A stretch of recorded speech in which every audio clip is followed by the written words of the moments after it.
मेरे गुरु महेश्वर शिव को मेरा प्रणाम है।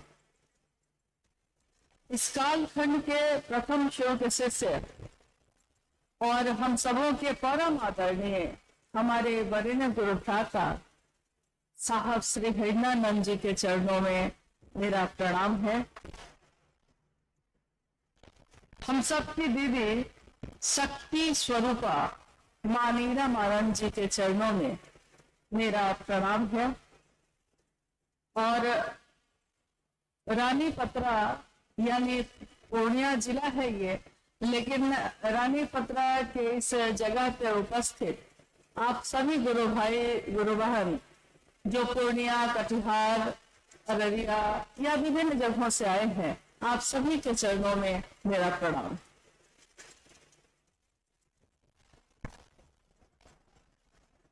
हम सबका सौभाग्य है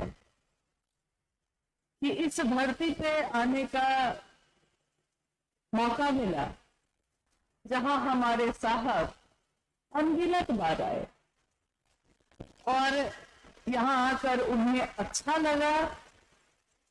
ये भी हम सबका सौभाग्य ही है, क्योंकि उनका अच्छा लगना हम सबके लिए कल्याणकारी होता है, शुभ होता है।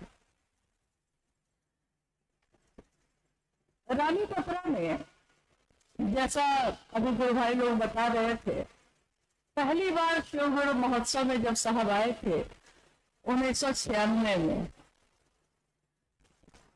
2006 में एक शिव गुरु महोत्सव जब आयोजित हुआ, उसमें साहब के साथ हम सबको भी आने का मौका मिला था। और उसके बाद कुछ समय के बाद एक संगोष्ठी भी हुई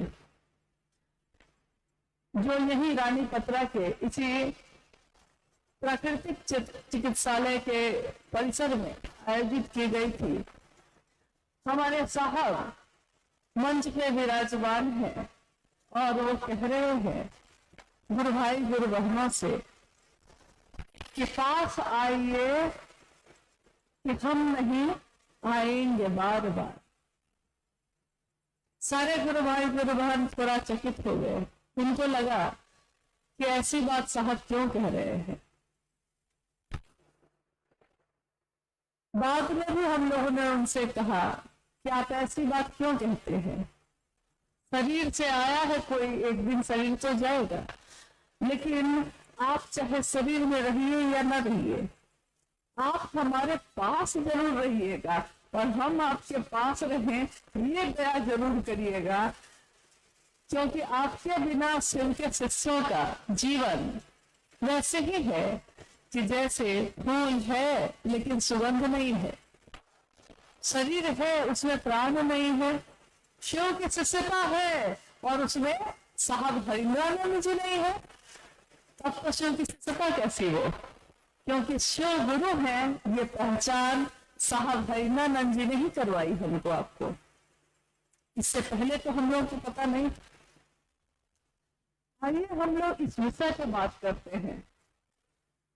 साहब हरिनानंद जी की, हमारे वरिष्ठ गुरु भ्राता की उस वाणी को याद करते हैं जिसमें उन्होंने हम जैसों को, हम क्या है, हम लोग साधारण सामान्य मनुष्य हैं, सामान्य से भी अति सामान्य हैं, जीवन को जीने के लिए रोज सोचते हैं, घर को चलाने के लिए रोज कमाते हैं, खेतों में खटते हैं, भविष्य की योजना बनाते हैं, सोचते हैं सुखी होना, दुखी हो जाते हैं, सोचते हैं स्वस्थ होना, हॉस्पिटल पहुंच जाते हैं। यानी सामान्य से भी अति सामान्य हम और आप। शास्त्र भी नहीं पढ़ा हमने कभी, कुरान भी नहीं पढ़ा। कोई कहे कि 10 श्लोक पढ़ के सुनाओ तो नहीं पता है। किताबें नहीं पढ़ी, वेद नहीं पढ़ा, उपनिषद नहीं पढ़ा, और पढ़ा तो सीधे शिव की बात ही पढ़ ली, और वो भी अपने दिल में ही पढ़ ली। किसके कारण? साहब हरिनानंद जी ने कहा कि गुरु, सदगुरु और जगत गुरु गुरु की 3 श्रेणियां हैं, 3 श्रेणी के गुरु होते हैं। गुरु, इस शब्द की व्याख्या उन्होंने की कि गुरु का अर्थ होता है जो अंधेरे से रोशनी की तरफ ले जाए। और अंधेरा तो है ही, हर जगह है, शाश्वत है। हम लाख रोशनी कर ले, हम लाख बल्ब और ट्यूब जला ले, लेकिन जैसे ही वो बुझता है अंधेरा फिर से है। यानी अंधेरा तो है इस जगत में, मानसिक तल पर भी और आध्यात्मिक तल पर भी अंधेरा तो है ही। उस अंधेरे में गुरु रोशनी लाते हैं, उजाला भर देते हैं। मन उजियारा जब जब छाए, जग उजियारा होए। मन में जब जब उजियारा छाता है, ये जग भी रोशन होता है, जग में भी उजियारा छाता है। और गुरु के लिए उन्होंने कहा कि गुरु अपने शिष्य को, कोई गुरु अपने शिष्य को अपने दर्शन से, अपनी वाणी से, अपने स्पर्श से, साधना और जप से ईश्वर की तरफ ले जाने का काम करता है। हम चाहे अति सामान्य लोग गुरु की खोज भी करते हैं तो सही गुरु नहीं मिल पाता, और अगर मिलता भी है तो उस तक पहुंचना बड़ा कठिन है, पहुंच नहीं पाते। यानी सामान्यतः गुरु की वाणी से भी वंचित हो जाते हैं, स्पर्श से भी वंचित हो जाते हैं, दर्शन भी बहुत दूर से ही कर पाते हैं। साधना और जप होता नहीं हमसे। साधना यानी ईश्वर के प्रति मन को एकाग्र करके एक हो जाना, मन को एक कर लेना। जैसे ही बैठते हैं पूजा घर में या कहीं भी, मन को चाहते हैं कि एकाग्र करें, लेकिन मन जाता है बाजार में, मन जाता है रिश्तों पे, मन जाता है सुख और दुख पे, मन टिकता ही नहीं, साधना भी नहीं हो पाती। जब गुरु का नाम जप हो जाए या मंत्र का जप हो जाए, वो भी नहीं हो पाता। माला लेकर बैठते तो है, लेकिन नींद आ जाती है, माला हाथ से छूट जाती है, या मन भटक जाता है, माला पे भी जप नहीं हो पाता। अब सदगुरु श्रेणी के गुरु हैं। सदगुरु श्रेणी में साहब ने इसकी व्याख्या की, सदगुरु अपनी दया से आपको शिव से मिलवा सकते हैं। वो मात्र अपनी दया से मिलवा सकते हैं, लेकिन एक शर्त होती है उसमें। विशेष शर्तों के अधीन आए हुए लोगों को ही वो ऐसा कर सकते हैं, ईश्वर से मिलवा सकते हैं। कौन है ये? विशेष शर्त का अर्थ होता है कि सदगुरु तो हो गए हैं, लेकिन उनकी शरीर में है तो पसंद और नापसंद है। किसी को ब्रह्मचारी बन के आना पड़ता है, यानी गृहस्थ आश्रम को छोड़ के आना होगा, मांसाहार का त्याग करना होगा, प्याज लहसुन नहीं खाना होगा, किस जाति के हैं, किस धर्म के हैं, किस कुल के हैं, किस वंश के हैं, इन बातों का भी ध्यान उसमें आ जाता है।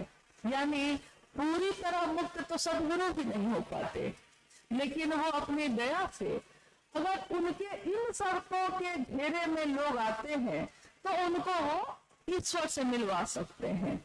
सदगुरु की व्याख्या जो साहब ने कही है वो ये है। अब आते हैं जो हमारे आपके गुरु हैं, जगत गुरु शिव।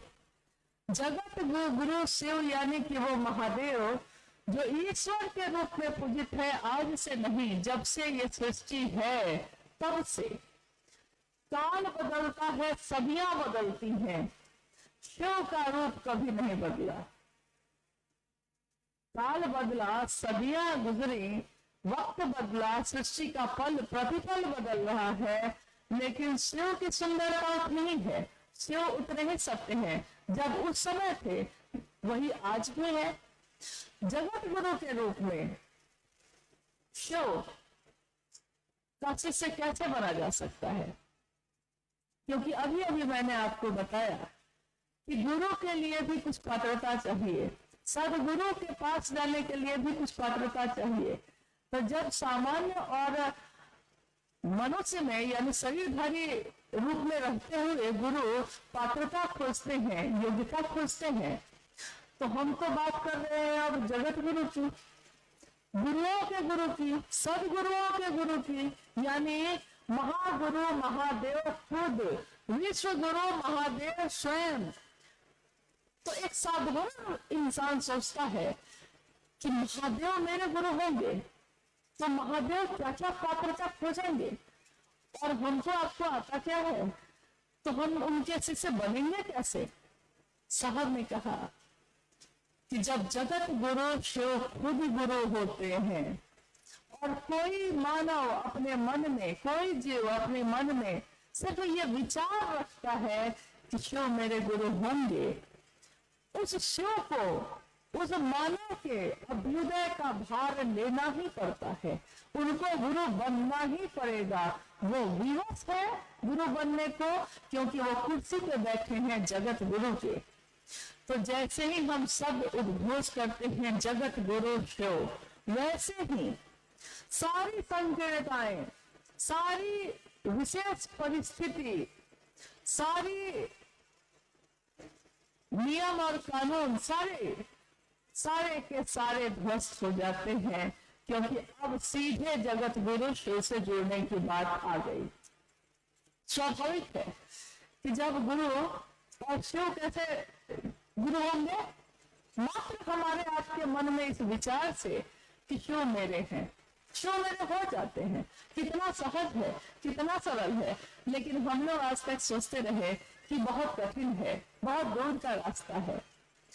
अब हम आते हैं कि गुरु जब 3 तरह के होते हैं तो शिष्य भी 3 तरह के होंगे ना। प्राथमिक यानी कि पहला क्लास में पढ़ने वाले बच्चे का जो गुरु होगा, उस गुरु का जो शिष्य होगा, उसका एक जगह होगी उसकी, यानी प्राथमिक। उससे ऊपर होगा तो माध्यमिक, उससे ऊपर होगा तो सबसे ऊपर, जो हम लोग कहते हैं हाई स्कूल, कॉलेज। यानी जैसे जैसे गुरु बढ़ते हैं शिष्य की पात्रता भी बढ़ती है। तो एक सामान्य शरीरधारी गुरु जब होंगे तो शास्त्रों ने कहा है कि उनके शिष्य कैसे शिष्य होंगे, तो साधन शिष्य। साधन यानी कि मैंने अभी कहा कि साधन और जप से, वाणी स्पर्श और दर्शन से जो ईश्वर की तरफ ले जाते हैं, उनके शिष्यों की श्रेणी होगी साधन सिद्ध, यानी साधन के द्वारा, साधना के द्वारा कर्म करके, क्रिया करके ईश्वर की तरफ जा सकते हैं। जब हम कहते हैं सदगुरु, उनके शिष्यों की श्रेणी क्या होगी, तो साहब ने कहा कि कृपा सिद्ध, यानी वो अपनी कृपा से अपने शिष्य को शिव की तरफ उन्मुख कर लेते हैं, दया कर देते हैं, कृपा कर देते हैं। लेकिन जब जगत गुरु शिव की बात होती है तो उनके शिष्यों की श्रेणी होती है नित्य सिद्ध। इसकी व्याख्या साहब ने की। नित्य सिद्ध का अर्थ होता है कि यानी जिसने कोई सिद्धि का प्रयास नहीं किया, उसको सिद्धियां प्राप्त ही है, उसको कुछ भी करने की जरूरत नहीं। तो शिव के शिष्यों के लिए साहब हरिंद्रानंद जी ने कहा कि मात्र उसके शिव की, उसके गुरु की दया ही उसको शिष्य बनाती है। उसको कोई प्रयास करने की जरूरत नहीं, कोई साधना नहीं आती तब भी, कोई माला का जप नहीं होता है तब भी, कोई जप नहीं होता है तब भी हमारे गुरु शिव हो सकते हैं। आज तक के इतिहास में गुरु और शिष्य परंपरा में इस तरह की पद्धति, इस तरह का रास्ता हर जीव के लिए, जन जन के लिए कभी नहीं आया ही नहीं। जबकि शिव के शिष्य भी हुए, शिव के भक्त भी हुए, शिव की पूजा करने वाले लोग भी हुए और शिव को गुरु मानने वाले लोग भी हुए, लेकिन किसी ने उस गुरु की स्थापना जन जन में नहीं की।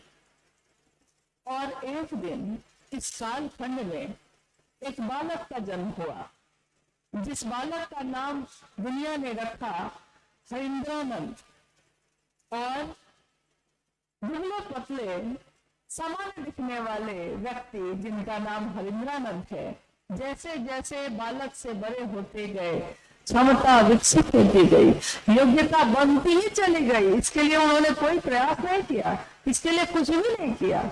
और एक दिन सन 1974 में उनके मन में ये विचार सीधा प्रवेश कर गया। देखिए, जब जगत गुरु की बात होती है तो रास्ते में कोई श्रेणी नहीं आती, कोई नियम और बंधन नहीं आते, कुछ भी नहीं आता। वो सीधे पात्र जो होता है उसके मन में प्रवेश कर जाते हैं। और मन में प्रवेश तो किया उन्होंने, लेकिन किसके? न तो मेरे, न तो आपके।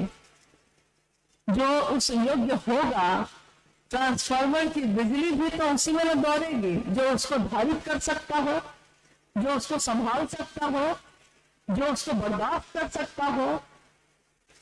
तो 1974 में साहब के विचारों में ये आया कि गुरु भगवान होते हैं तो भगवान गुरु क्यों नहीं है? भगवान वो शिव को कहते थे, उन्होंने शिव को ही अपना गुरु बना लिया। और उनके जीवन की यात्रा, ये आध्यात्मिक यात्रा शिव के शिष्य की ऐसी प्रारंभ हुई जैसे इस बार की यात्रा में हम लोगों ने जिन जिन जगह को देखा है, हम सब के सर झुक जाते हैं उस जगह को देखने के बाद। लगता है कि इतने वर्ष पूर्व हमारे साहब और मां नीलम कितनी कोमल रही है। वो एक चीरा भी काट ले तो जिसके बदन पे सूजन आ जाती है, वो गढ़वारी के शमशान भूमि में जमीन पे बैठकर अपने साहब के साथ शिव गुरु महोत्सव में शामिल हुई, 13 लोगों के साथ। जहां जाने का रास्ता भी नहीं, कोई सवारी नहीं, पैदल पैदल ही साहब स्टेशन से उतरकर उस स्थान तक जाते थे। मां नीलम आनंद और उनके साथ के लोग जाते थे। और धीरे धीरे ये शिव की शिष्यता व्यापक होती चली गई, बढ़ती चली गई। लेकिन इस व्यापक होने में अभी थोड़ी देर पहले भाई सोमेंद्र जी एक विषय पे बोल रहे थे। शिव की शिष्यता में साहब और दीदी की क्या भूमिका है इस विषय पे सोचिए। हम और आप तो तब भी गाड़ी से आ जाते हैं, आज है, उस दिन वो भी नहीं था। और क्या खाए होंगे वो, कहाँ बैठे होंगे वो, कैसे चले होंगे वो। आज सांझ की आवाज पूरी दुनिया सुन रही है, पूरी दुनिया उनके दिल की आवाज से, उनके दिल की आवाज की गूंज से आप्लावित है। हम शिव है, हमारे गुरु शिव है, ये बात गूंज रही है फिजाओं में। लेकिन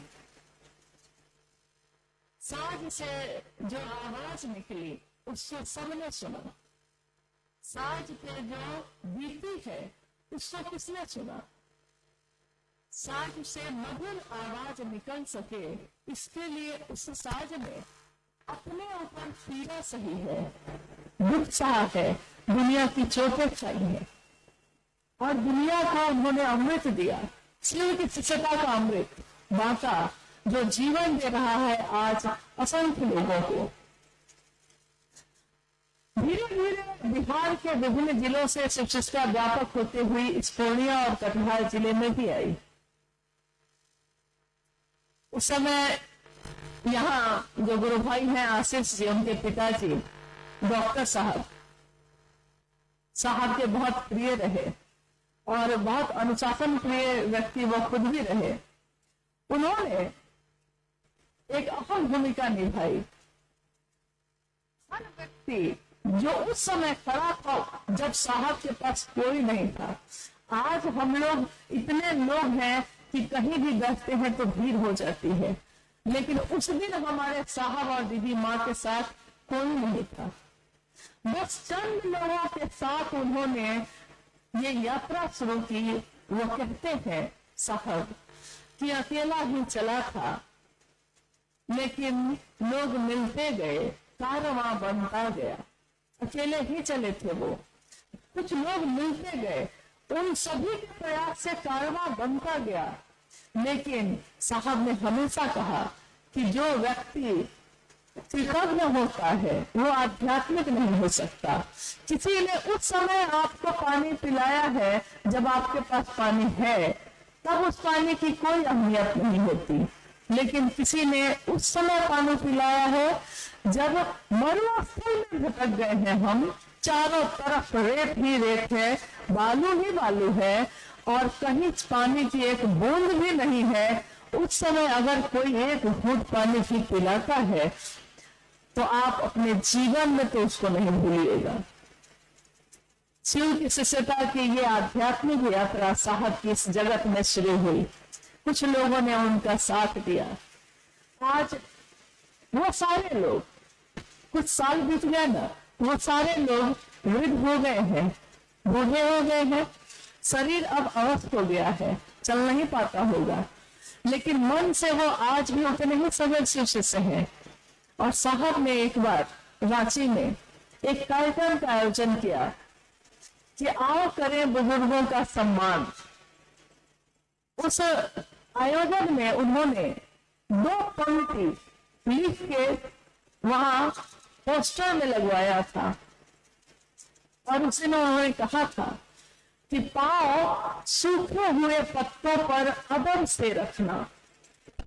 ये सूखे हुए पत्ते जो फैले रहते हैं ना, हम लोग जब चलते हैं उस पे तो रौंद के निकल जाते हैं, सोचते हैं कि सूखे हुए पत्ते ही तो हैं ये, लेकिन हमारे साहब की दृष्टि देखिए, वो कहते हैं पांव सूखे हुए पत्तों पर अदब से रखना।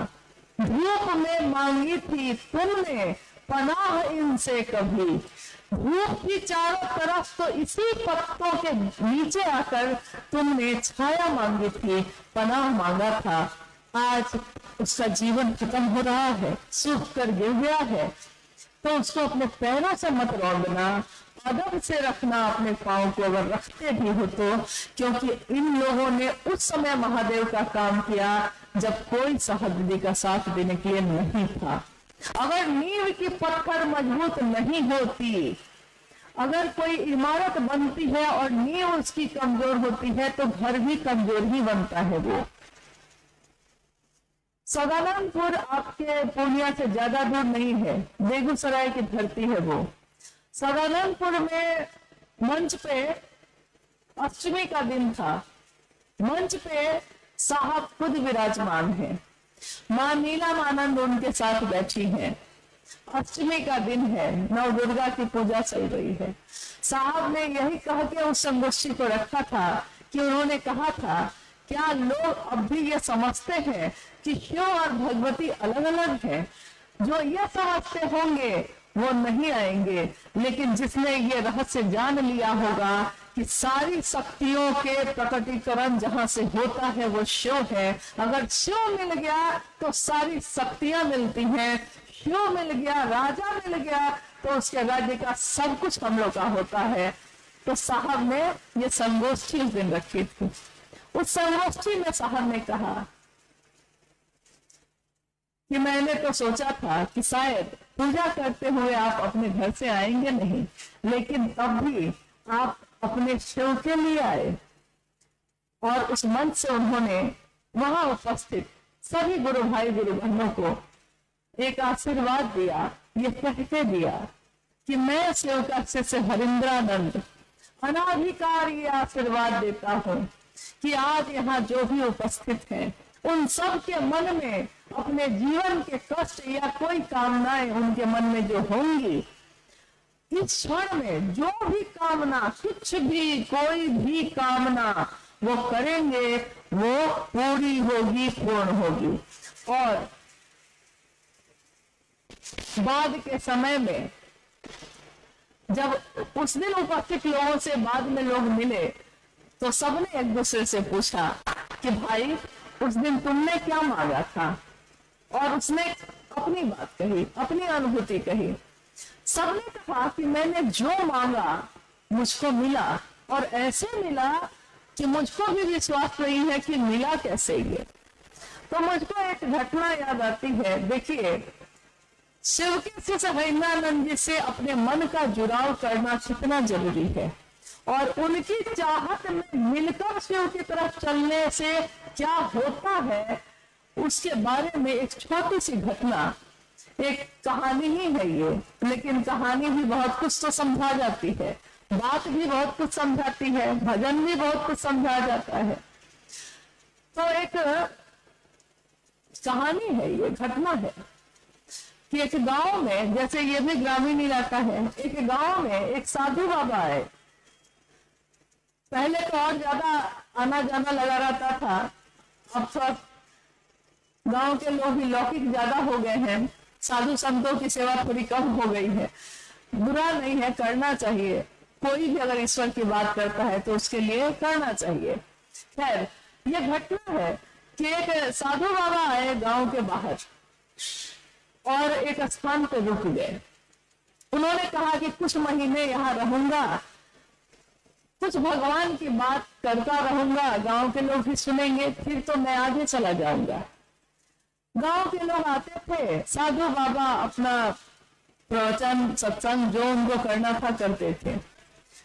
गांव की एक महिला ने सोचा कि साधु बाबा भोजन कैसे करेंगे, तो उस महिला ने खुद ही बिना साधु बाबा के कहे हुए खुद ही सोच लिया कि मैं उनके लिए भोजन लेकर जाऊंगी रोज, भोजन लेकर जाऊंगी रोज। और वो जाने लगी।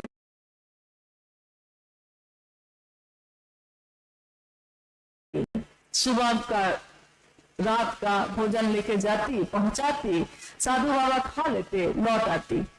साधु उससे कहते कि क्या तुम्हारे मन में कोई कामना है, तो वो कहती नहीं बाबा, कोई कामना नहीं है, बस आपको खिलाना चाहती हूँ इसलिए आ गई हूँ। तो घटना आगे बढ़ती है। कुछ महीने बीत गए हैं, अब साधु उस गांव को छोड़ के आगे बढ़ने वाले हैं। वो साधु उस महिला से कहते हैं कि बहन, तुमने बड़ी सेवा की, मुझ भूखे को भोजन कराया, मुझको सोचना नहीं पड़ा, भिक्षा नहीं मांगनी पड़ी, तुमने खुद ही भोजन करा दिया है, बहुत कुछ किया है तुमने। मेरी भी एक इच्छा है, कुछ भी जो तुम्हारे मन में है मांगो, मैं उसको जरूर दूंगा। उस महिला ने बार बार कहा कि बाबा, मैंने आपसे कुछ मांगने के लिए आपको भोजन नहीं कराया है, आप क्यों चिंता करते हैं, आप जाइए अच्छे से, खुशी खुशी जाइए, फिर कभी लौट के आइएगा। लेकिन उस साधु को जिद हो गया कि नहीं, कुछ भी तो तुमको देना है, हमको एहसान है तुम्हारा मेरे ऊपर।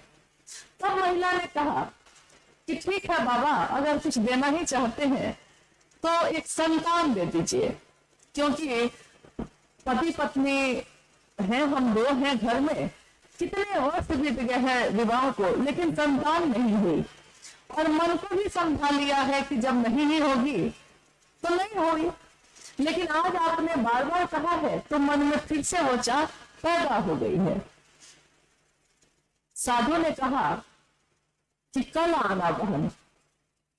कल होकर वो महिला फिर गई तो साधु बाबा ने कहा कि बहन, मैं बहुत दुखी हूं कि मैं तुमको संतान नहीं दे पाऊंगा।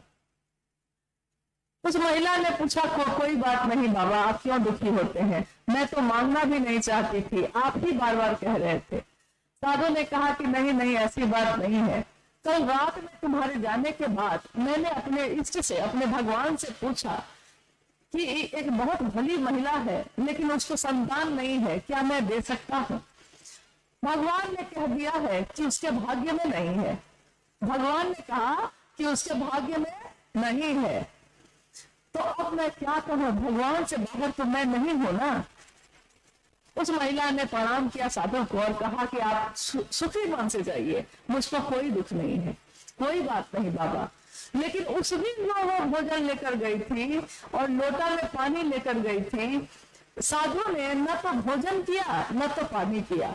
उसने कहा, साधु जी ने कहा कि मैं तुमको दे नहीं सका हूं, बहुत दुखी हूं, मुझसे तुम्हारा भोजन आज नहीं हो पाएगा, इसलिए लौटा कर ले जाओ, मैं भी अब आगे जाता हूं।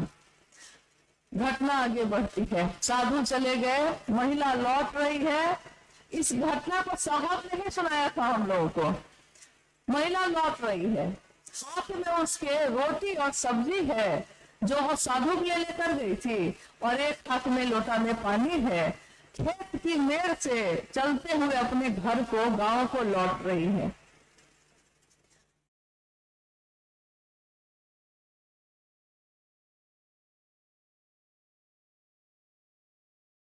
और दुखी मन से है कि साधु दुखी हो गए, नीचे देखते हुए जा रही है। सामने उसको दिखा ही नहीं कि कोई आ रहा है, और सामने से एक अघोरी आ रहा है। अघोरी तो शिव का भक्त अपने मन में मगन है, मगन होकर चला आ रहा है। महिला अपने दुख में डूबी हुई जा रही है, अघोरी अपने शिव में डूबा हुआ आ रहा है, और दोनों टकरा जाते हैं। मेड़ तो पतली होती है खेत की, दोनों टकरा जाते हैं।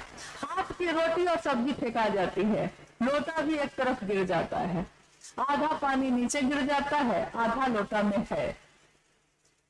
वो घबरा जाती है और घोड़ी से माफी मांगने लगती है, बोलती है बाबा माफ कर दीजिए, मैं अपने दुख में डूबी जा रही थी। और घोड़ी उसकी बात को सुनता भी नहीं है, उसकी नजर जाती है रोटी पे। वो खुश होकर कहता है आहा हा हा, रोटी है, लाओ लाओ, मैं बहुत दिनों से भूखा हूँ, खा लेता हूँ। रोटी सब्जी खाता है, लोटा को सीधा करता है, पानी भी पी के तृप्त होता है, और उस महिला ने कुछ नहीं कहा है उसको। और साधु तो जा चुके हैं, अघोरी टकरा चुका है, और भोजन करके वो कहता है कि जाओ बहन, तुमने मुझको 4 रोटी खिलाई है, इसलिए तुमको 4 संतान की तुम मां बनोगी। कहानी इतनी ही नहीं है, कहानी इसी पे खत्म नहीं होती है, इस साहब की बताई हुई कहानी है, कहानी इतने पे खत्म नहीं होती है। अघोरी चला जाता है, महिला स्तब्ध होकर खड़ी हो जाती है। उसको लगता है कि अभी अभी तो साधु ने कहा है कि मेरे भाग्य में नहीं है, तो जो मेरे भाग्य में नहीं है, ये अघोरी ये क्या बोल के चला गया कि मैं 4 संतान की मां बनूंगी, कैसे चला गया। वो घर को लौट जाती है। समय आगे बढ़ता है, कुछ वर्ष बीत जाते हैं। वही साधु जो एक बार गांव के बाहर आके रुके थे, फिर से आते हैं, गांव के बाहर रुके हैं। उस गांव के लोग उनसे फिर से मिलने जाते हैं। उन गांव के लोगों के साथ वो महिला भी जाती है। साधु देखते हैं महिला को तो पहचान जाते हैं, अरे बहन तुमने ही तो मुझको भोजन कराया था, तुम कैसी है। और कहते कहते उनकी नजर जाती है, उस महिला ने अपने 4 बच्चों को ऐसे समेट के वो खड़ी है। तो साधु कहता है ये बच्चे कौन है। वो माँ, वो महिला कहती है कि जी मेरे बच्चे हैं। साधु कहता है ये कैसे हो सकता है। महिला कहती है, घटना बताती है कि ऐसे ऐसे हुआ था बाबा।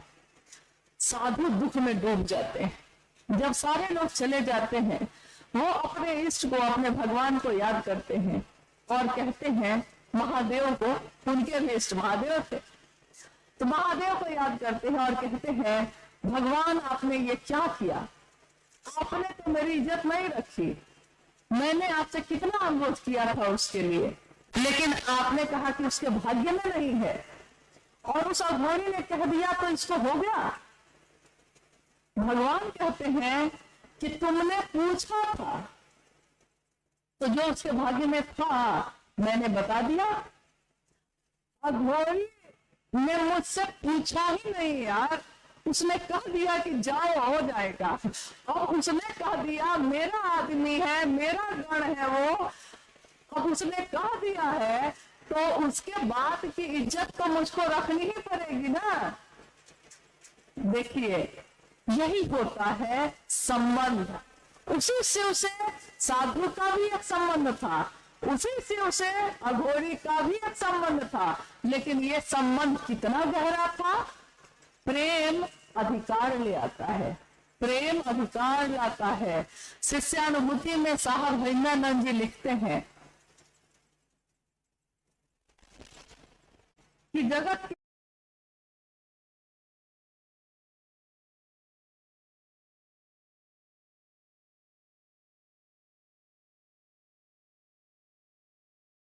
के लोग, इस संसार के लोग अगर शिव को अपना सिद्ध भाव देंगे, अर्पित करेंगे, तो जगत के गुरु शिव को समस्त मानव जाति के अभ्युदय का भार लेना ही पड़ेगा।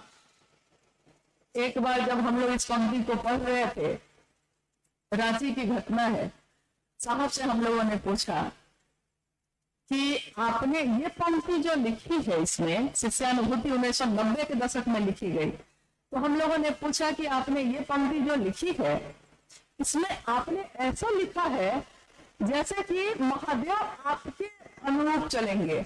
नहीं, कि आप कह रहे हैं कि अगर लोग ऐसा आपके लिए करेंगे महादेव, तो महादेव सुन लीजिए, आपको भी ये करना ही पड़ेगा। साहब ने कहा कि प्रेम अधिकार ले आता है। मेरा पोता है, ये मेरी पोती है, लेकिन बाबा पे इसका अधिकार है, तो ये मुझको कह सकता है कि बाबा आपको ये काम करना ही पड़ेगा और मुझको ये काम करना ही पड़ेगा, क्योंकि मैं इस प्रेम से मैं उसके अधीन हो जाता हूँ। तो साहब का रिश्ता उस महादेव से ऐसा है जिसके लिए उन्होंने शिष्यता धरती पे उतारी, जो हम गाते हैं आज कि स्वागत है हे युग पुरुष तुम्हारा, तुमने भूमि पे, इस धरती पे शिव गुरु को उतारा। जिस गुरु की बात हम कह रहे हैं वो अनेक रूपों में पूजित है इस धरती पे। महाकाल है वो, महामृत्युंजय है वो, महायोगेश्वर, महाकपालेश्वर है वो। यानी एक ऐसी सत्ता, एक ऐसा अक्षय स्रोत है ऊर्जा का, जिसके सामने बड़े बड़े लोग जाने से कांपते हैं, हिम्मत नहीं होती खड़े होने की, चाहे वो देवी हो चाहे देवता हो, कोई हो। तीनों भूलोक में, तीनों लोकों में कोई ऐसा नहीं है जो शिव के सामने खड़ा भी हो सके। और वो उस ऊर्जा को ये शिव के शिष्य ने जिस प्रेम के अधिकार से धरती के लोगों के लिए इतना सीमित किया, इतना नीचे उतारा, इतना नीचे उतारा कि साहब ने कहा कि मैंने जगत के लोगों के कल्याण के लिए, उनके शिव हो जाने के सपने के लिए उस शिव को शिवालय से शौचालय तक उतार दिया है। आज तक ऐसा नहीं हुआ, शिवालय में ही शिव रहे, धरती पे नहीं उतरे दूसरी जगहों पे। शौचालय में तो कोई सोच भी नहीं सकता है, क्योंकि उसका नाम लेके तो लोग सोचते हैं ये तो पाप हो गया। लेकिन शिव से सैंदरानंद जी ने वो भी किया, लोगों की चेतना तक वो शिव उतर सके। वही शिव, जगत का गुरु शिव, गुरु के रूप में हमको आपको अपने तरफ आकर्षित करते हैं, आवेशित करते हैं, और धीरे धीरे हमारे मन में अपने ज्ञान को भर के ऐसा स्तर बनाते हैं, ऐसी श्रेणी बनाते हैं कि हम सीधे जगत गुरु शिव से जुड़ सकते हैं। ये आज तक इतिहास में कभी नहीं हुआ, किसी की हिम्मत नहीं हुई। आपने कभी सुना है, अपने पूर्वजों से भी कभी सुना होगा, या अपने घर के बड़े बुजुर्गों से, किसी ज्ञानी से, किसी विद्वान से सुना है ऐसा कभी कि महामंत्र है ये नमः शिवाय, प्राण मंत्र है शिव का। इस प्राण मंत्र को भी खंडित करने का साहस उनके पास रहा है। ये खंडित कौन कर सकता है? आज तक तो किसी ने नहीं किया। उन्होंने कहा 5 बार भी नमः शिवाय कर सकते हो तो करना, 11 बार भी कर सकते हो तो करो, सांस पे भी कर सकते हो तो करो। यानी जगत के लोग शिव से जुड़ सके, शिव के पास जा सके, उसके लिए उन्होंने शिव को इतना नीचे उतारा। हम शिव को छूते हैं, हम शिव को महसूस करते हैं, हम शिव की शिष्यता में चलते हैं। हम अपने साहब दीदी को कितना महसूस करते हैं? बोलिए, कहीं भी बैठे हुए क्या वो हमारी याद से जाते हैं? कोई याद से चला जाए तब ना उसको बैठ के याद करे कोई? जो पल प्रतिपल शिव के साथ हमारे दिलों में रहते ही हैं, उनको अलग से कब याद करें? वो भूले ही नहीं तो याद कब करें? तो शिव की शिष्यता में मां नीलम आनंद और साहब भैरवानंद जी का स्थान हमेशा सदैव उस आसमां की तरफ है जहां हम सब शिव के शिष्य एक तरह से रहते हैं। आपने देखा है कि आसमान में तारे अलग अलग होते हैं, हर तारे में रोशनी अलग अलग निकलती है, लेकिन वो रहता एक ही आकाश में है। हम भी गुरु भाई गुरु बहन है, हम लोग शिव शिष्यों का एक विशाल परिवार साहब दीदी ने बनाया और गुरु भाई गुरु बहनों को कहा कि तुम अगर मुझसे मिले हो तब भी, नहीं मिले हो तब भी, अगर कहीं भी, यहाँ तक उन्होंने कहा कि राजस्थान के मरुस्थल में भी किसी ने अगर शिव को अभी भी अपना गुरु बनाया है, वो मुझसे मिले या ना मिले, शायद इस जन्म में मिल भी पाएगा कि नहीं मिल पाएगा, लेकिन तब भी उसने शिव को अपना माना है तो मेरे कलेजे का टुकड़ा है। किससे ज्यादा साहब और कितना नजदीक हमको आपको लेके आ सकते हैं? उनके कलेजे के टुकड़े हैं हम लोग। और कलेजे के टुकड़े की बात जब होती है तो आदमी उसको कितना संभाल के रखता है, हर कष्ट से बचाता है ना। हम सबको भी तो अपने लौकिक जीवन के कष्टों से वो बचाते हैं ताकि हम महादेव का काम कर सके। एक बार साहब ने कहा कि आप क्या सोचते हैं कि मैं आप लोगों को बहुत मानता हूँ। जैसे अगर कोई बीमार हो जाए, किसी को सर्दी खांसी हो जाए तो उसके लिए दवा मंगाने लगते थे साहब तुरंत, तो सब समझते थे साहब मुझको ज्यादा मानते हैं। हर व्यक्ति यही कहता था, साहब मैं अगर बीमार हो जाऊं तो बेचैन हो जाते हैं। साहब ने एक दिन कहा कि आप क्या सोचते हैं कि मैं आपको प्रेम करता हूँ? अरे मुझसे ज्यादा स्वार्थी तो इस दुनिया में कहीं कोई नहीं होगा। आप ठीक रहिएगा तब ना महादेव का काम करिएगा, इसके लिए आपकी परवाह करता हूँ, ताकि आप ठीक रहिए तब ना मेरे महादेव का काम होगा। और कितनी परवाह करता हो तो गुरु भाई गुरु बहन चप्पल खोलकर आते हैं, बैठे हुए हैं, साहब से मिल रहे हैं, बारिश होने लगती है बाहर। साहब कहते हैं क्या आपने चमड़े की चप्पल पहनी है, पहन के आए हैं आप? गुरु भाई में से कोई कहता है जी ना हवाई चप्पल है, कोई कहता है प्लास्टिक का है, कोई कहता है चमड़ा का है। साहब कहते हैं जाओ जाओ उठा के हटा लो, खराब हो जाएगा। मुझको आश्चर्य लगता हमेशा कि ये कैसी बात साहब कह रहे हैं। कितनी परवाह, इतनी परवाह तो कोई अपना जन्म दिया हुआ भी नहीं करता, जो मेरी चप्पल की भी परवाह करता हो, मेरे भोजन की भी करता हो, मेरे जीवन की भी करता हो। इतनी परवाह तो किसी ने आज तक की ही नहीं है जितनी उन्होंने हम सब की। शिव की ऊर्जा से, शिव के भाव से संजात, ये तीनों सूत्रों पे हम लोग अभी बात कर रहे थे, क्योंकि ये शिव गुरु महोत्सव भी, इसका आयोजन भी मात्र इसी उद्देश्य के लिए किया जाता है कि हम मनसा वाचा करुणा, हम स्वयं भी शिव के शिष्य बने और दुनिया के लोगों को भी प्रेरित कर सके कि वो भी शिव की तरफ चल सके।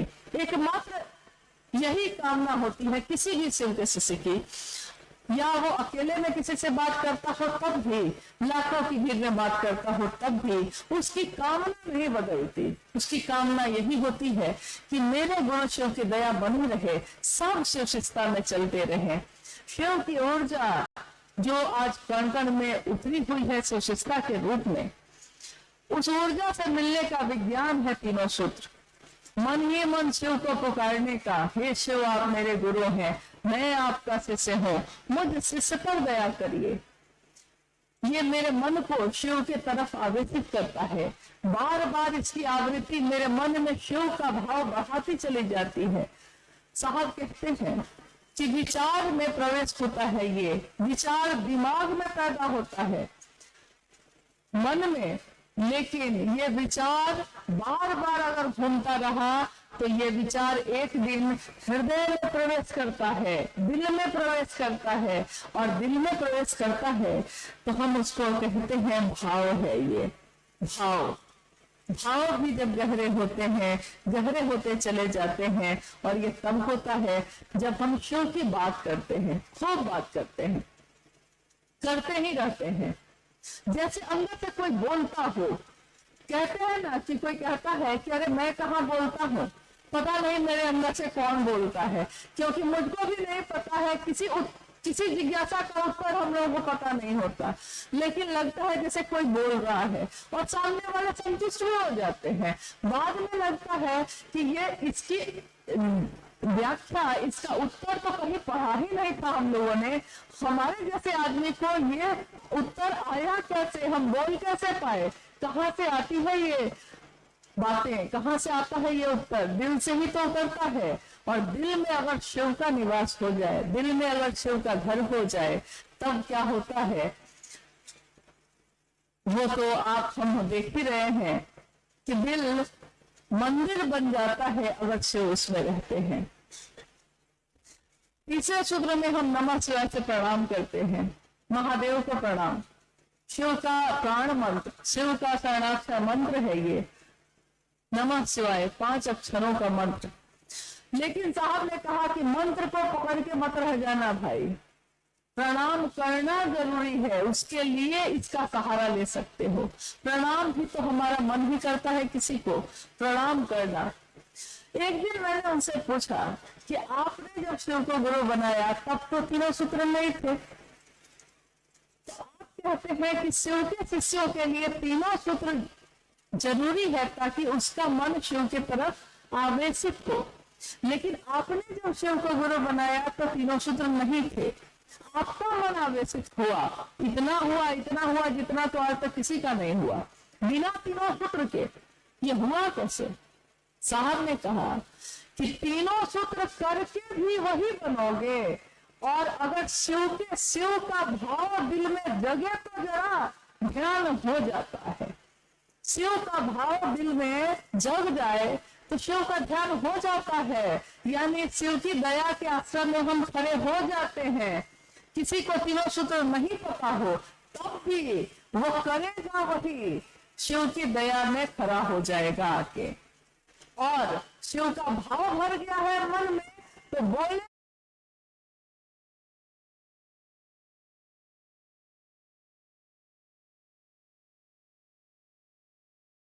वही, चाहे उसको दूसरा सूत्र मालूम हो या नहीं हो, यानी शिव की चर्चा करेगा, शिव की बात करेगा।